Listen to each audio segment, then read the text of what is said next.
Okay, on 3rd October, came out 2023, came out the game called the Lamplighters League. You can count this as a first impression review. What is the game about first? What genre it belongs to? Cause when you check out the Steam page about the Lamplighters League, I'm playing it on a Game Pass. When you check out the Lamplighters League on Steam, it has like 10 different genres, man. They can't decide whether it's an RPG, a strategy RPG, turn-based tactics, turn-based isometric tactics, turn-based strategy, stealth. I don't see stealth here. Oh, there it is. Stealth is the last tag, by the way, even though it's a big part of the game. What is the Lamplighters League? The game is, I don't know if I can call it weird, okay, but this is like full mix of genres combined into one. What we got is a mix of Xcom, Commandos-like, or should I say Shadow Tactics-like, Desperados-like, whatever. Alright, isometric real-time stealth, combined with turn-based combat from a lot of different isometric turn-based games, like Wasteland 3 is, for example, because the game uses half cover and full cover in combat. There you throw frags, shoot, melee, range, different abilities, and so on, whatnot. So, what is the game about? As far as the story goes, you are there to save the world. Alright. I would say this is like some period between World War I and World War II. Right? Judging by the weapons, the outfits, and whatnot, I believe that's the age. From like 1920 to 1940. So you can imagine the environment by that. The guy in the middle, this one, assembles the team of Lamplighters to create a league. And there are different sects operating on a world map. It's our world, so it's not an invented map, as you can see. And he wants to assemble the league and stop these occultic, whatever the hell they are, the Castro, Marto, and Strum, from destroying the world. In order to do that, you need to find the relics and some keys to unlock the Tower of Something and stop the apocalypse. That's the story. Now it's presented. The game has some, I can say, cute cinematics and interesting characters. Most of them are thieves, burglars, okay, bad guys fighting to save the world. Okay, that's the narration. The game is cartoonish, and so is the gameplay. Now, do I like the story? I believe they waste way too many minutes, okay? Way too much time goes for the story instead of a gameplay. Someone will like it, someone won't like it. At least it doesn't interrupt the gameplay. Once the mission starts, they won't interrupt the gameplay. But until the mission starts, your balls are gonna turn blue. Until you prepare everything for the next mission. That works exactly the same like in Xcom. If I had to rate the story right now, I will give it like 6, 7 out of 10, something like that. Bugs and optimization. How's the game? My PC is, well, kinda warm, but the game works the same no matter if you play on low settings or ultra settings. You will feel some stutters. It's not optimized that well, and I guess they're gonna fix it because it's a brand new game. It's playable, completely playable, but it doesn't work that well. The game was made for a gamepad. It works great on a gamepad. It's responsive, and it was definitely made as a gamepad as a primary option. You can play on mouse and keyboard as well, but this is the primary option. I haven't encountered that many bugs, to be honest. Not a single crash, not a single glitch. I'm playing on a Game Pass. So I would say for a new game, this is like, I don't know, 8, 9 out of 10, something like that.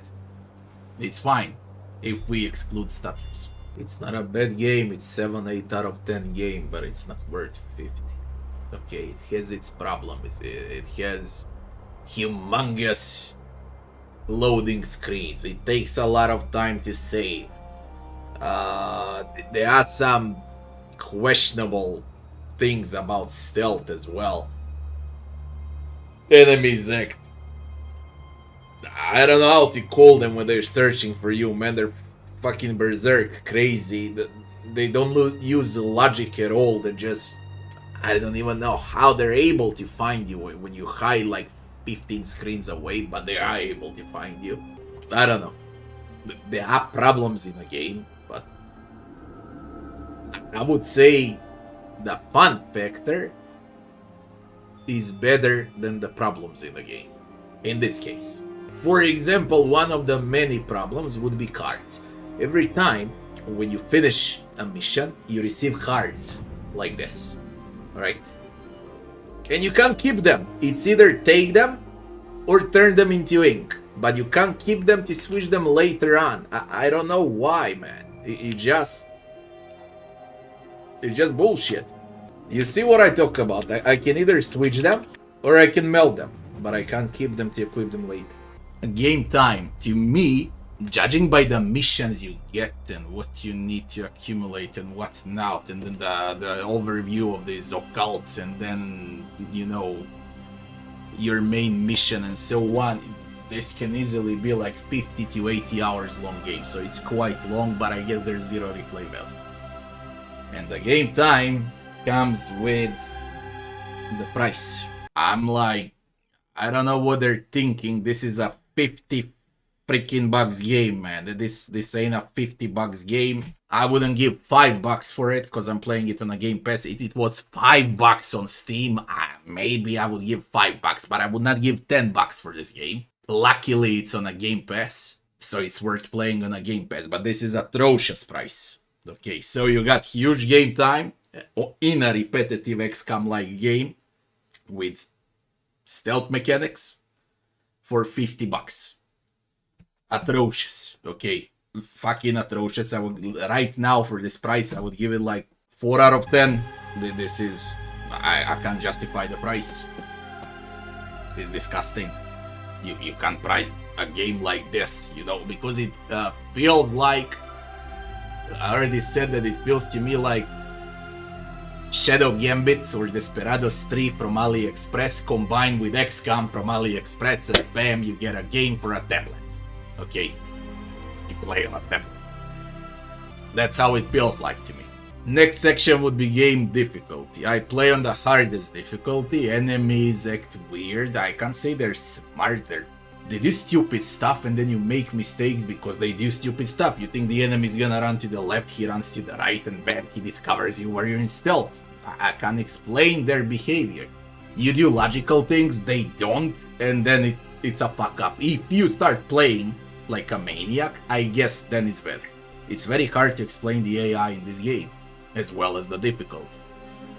The difficulty is there. Okay, even though it's gonna look easy in the first 3 hours, and a lot of people could ditch the game because they're gonna like challenge, the more you stick with the game, and I'm now 7 hours into the game, the difficulty gets better. It really gets better. But you need to pass those first 3 hours, I say. As far as maps and graphics go, you can see it here. The entire world, you move around like in XCOM, nice mini-map designs, with specific missions, extract that, loot this, kill that. Same like in XCOM.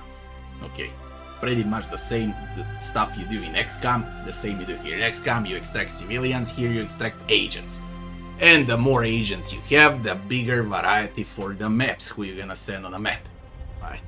User interface is great, main hub is great. All of this is great, but then when you enter the game, when you see the actual gameplay, the game looks like it's 15 years old. It doesn't look that good like this part, okay? The gameplay, I already explained what it is. real-time stealth turns into turn-based isometric RPG once the combat starts.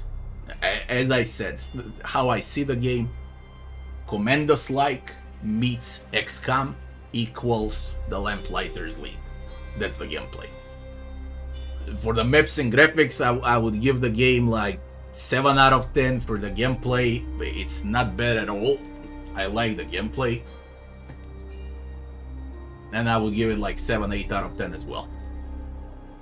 For the next section would be leveling and itemization and the things you can do along the way. Up here on the right corner, supplies, intel, heal. I think this is Ethereum. Skill points, ink for cards. I guess KA is skilled agents. How many deaths you got? Thanks for the follow. How many deaths you got? And the last one, I still haven't discovered what the last currency is. There is variety, and here you can upgrade a weaponsmith, and with weaponsmith he unlocks stuff like extra consumables, better things to buy in supplies. Okay, so you can buy better armor, you know, raise maximum HP, stuff like that, raise armor, so on. So basically, allies is connected to supplier. I need to discover more allies, okay, because this is only the weaponsmith, and judging by the hideout, weaponsmith is on the upper right corner. Again, I only played 7 hours. There's gonna be someone in the upper left corner as well. So then here where it says allies, you're gonna be able to switch on right trigger, or someone different is gonna offer more stuff over here, I guess. Along the way, you recover agents. Every agent is very unique with its own skill tree. Okay. With its own personal spells, skills, what you can use during stealth time and during turn-based combat time. Okay. They got actives, they got passives, and every single agent is different in its own way. Right now, Scene 4, I guess there's around 8 in a game or so. Then there's the world map, where you judge your priorities, okay? These occults are getting stronger and stronger, dominating the world. If someone dominates, game is lost. So you need to reduce their influence on the world map, same like in Xcom. And you need to pick what map you're gonna play, okay? From here, you always have different options. Go for the loot, and then their influence rises. Go to reduce the influence, you lose loot. Okay, and then you can send separate agents on a mission. You can assign agents to get more resources, and it costs intel and so on. So everything that you did in XCOM, you can do it in the Lamplighters League as well. So from leveling and itemization, there are also consumables. You can equip trinkets, you can equip weapon mods, rings, cards. I forgot about cards. There's cards on every single character, and each card gives a specific buff. Depends what class you play. And you find cards. You find cards while playing the maps. And also, I believe, because when you melt cards, you gain ink. Once you discover another ally, you're gonna have an ally that's going to be able to craft additional cards for you. So out of that leveling, you get skills on an agent, you get cards on an agent, passive active spells and so on. You get allies, their own personal skill tree, the supplier, and you gain different things to do on the world map, and you get those extra consumables and things that you can find on a map lore. Crates, bandages, bombs, fire bombs, molotovs, frags, smoke bombs, traps, and so on. Leveling and itemization is quite rich. Okay, it's really quite rich. I would give it 8 or 9 out of 10, and at the end there's NPCs and enemies. It seems like the game has huge enemy variety. It's like in XCOM. And they all have their own personal skills and so on. I haven't encountered a single boss. Okay, not a single boss in a game after 7 hours. But it seems like I am about to encounter a boss. This one. Purple on the map. Cyan. It seems like it's time for the first boss. So, I don't know how long it takes for the bosses and how many bosses the game has, but it seems like the game has a good variety. Also, every map has its own difficulty. As far as NPCs go, it's your agents, and they all have their own personal stories and whatnot, and the main guy that leads them, this one. The work continues. Luck. Okay. That gives you objectives, basically. It's fine. It's really fine. I like the enemy variety. I like the enemies. 7, 8 out of 10 easily, and there's music and sound. Every single line of text in this game is voice acted. So, where do you come from, Mr. Sawyer? Every single line of text is fully voice acted. Voice acting is quite solid. Music is solid as well. I can't say anything bad about it. And sound effects are also good. I would say 8, 9 out of 10 for music and sound. And the final verdict would be something within 7 and 8 out of 10 for the game. That would be the final verdict. I don't know what's the exact score, I'll need to check, but that would be the final verdict. It's worth playing if you play it on a Game Pass. Buying this for 50 bucks is... I don't know, it's like if you're brain dead, you're gonna spend 50 bucks on this game, man. But on a Game Pass, it's probably worth it. Will I play and finish? I'll play from time to time, see if I can finish it. Depends how freaking long the game is. I don't see myself playing it for 80 hours, man. And I don't feel like playing another XCOM. All in all, it's a solid game. For those that never played an XCOM, I guess they're gonna have good time in this game. Because there are people that never got to play XCOM or Commandoslike and so on. I'm gonna probably like the game. Okay, I've seen all of those genres and what they offered from early Commandos in 90s all the way to XCOM, and now with Shadow Gambit. And this is a mix of those two games. So that's about it. That's my first impression. I believe it's worth playing. I do not believe that it's worth 50 bucks. Okay. I really don't. That's bullshit. 50 bucks. Yeah, the game seems better than it seemed in tutorial. True. If you can hold on in the first 3 hours, and if you find patience to pass those first 3 hours of the game gonna get better. But the first 3 hours are absolutely atrocious. Okay? I nearly quit. I nearly uninstalled the game because of the first 2 hours of the game. It's like this, okay? I was like, okay, I'll give you a fucking chance. I'll play for like 6 hours. And thank God I did, because I would think the worst about the game. And it's not that bad, to be honest. It's quite solid. But you need to pass through those first 2 or 3 hours. If I was stranded on an island, which game would I take with me? Shadow Gambit or the Lamplighters League? I would take Shadow Gambit because I can speedrun Shadow Gambit. Okay, better replay value, I can speedrun Shadow Gambit. I can't speedrun this, but I can speedrun Shadow Gambit.